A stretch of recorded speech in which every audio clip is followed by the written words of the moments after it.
Demi Allah, apa yang kita punya tidak akan pernah kita bawa, justru akan dihisap oleh Allah. Dua musibah yang tidak pernah dipertanyakan dan tidak pernah disangka-sangka sebelumnya bagi ahli dunia. Apa itu? Tentang dunianya.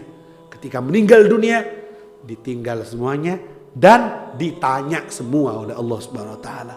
Ditinggal semua dan ditanya semua oleh Allah Subhanahu wa taala. Untuk mengurangi pertanyaan itu, mumpung masih hidup, arahkan, berikan, buat maulid Nabi, buat yang besar, bahagiain Rasulullah, kenyangkan orang yang lapar, bantu tutup kebutuhannya orang yang butuh bantuan, cari perhatian Nabi, umatnya Nabi jangan sampai ada yang lapar, umatnya Nabi jangan sampai ada yang kebingungan, kulit hitam kah itu, kulit kuning kah, putih kah, siapapun itu, maka jangan sampai kita mendengar dia menjerit dari umat Nabi Muhammad sallallahu alaihi wasallam.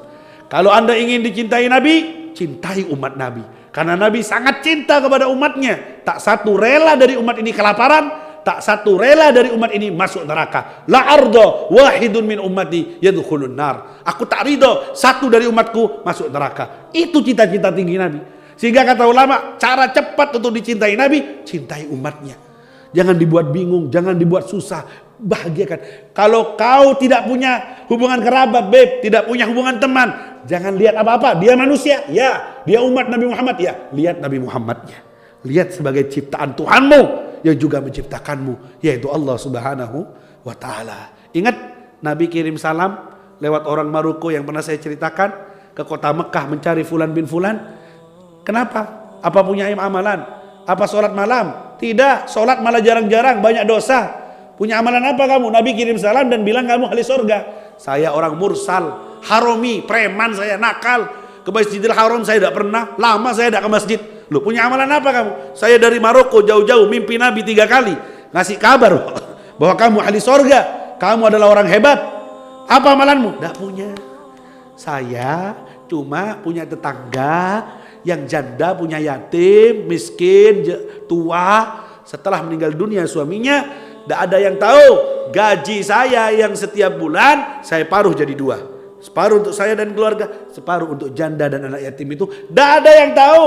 Tidak ada simbol-simbol, tidak ada foto-foto, tidak ada acara santunan-santunan, tidak ada yang tahu. Hanya saya sama Allah yang tahu. Separuh gaji saya paruh jadi 2 nih untuk kamu. Tidak ada yang tahu. Saya cuma punya itu.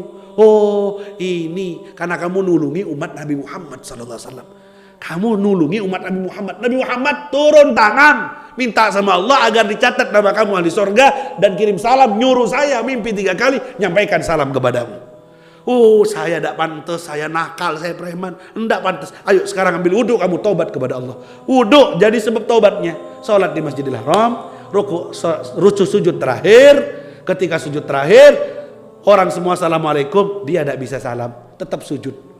Sujud lama tidak bangun-bangun, disotok begitu, didorong, ternyata meninggal dunia di sujud terakhirnya. Husnul khotimah dan sesuai dapat pesan dari Nabi, ahli surga dia. Kenapa? Nolong umat Nabi Muhammad sallallahu alaihi wasallam.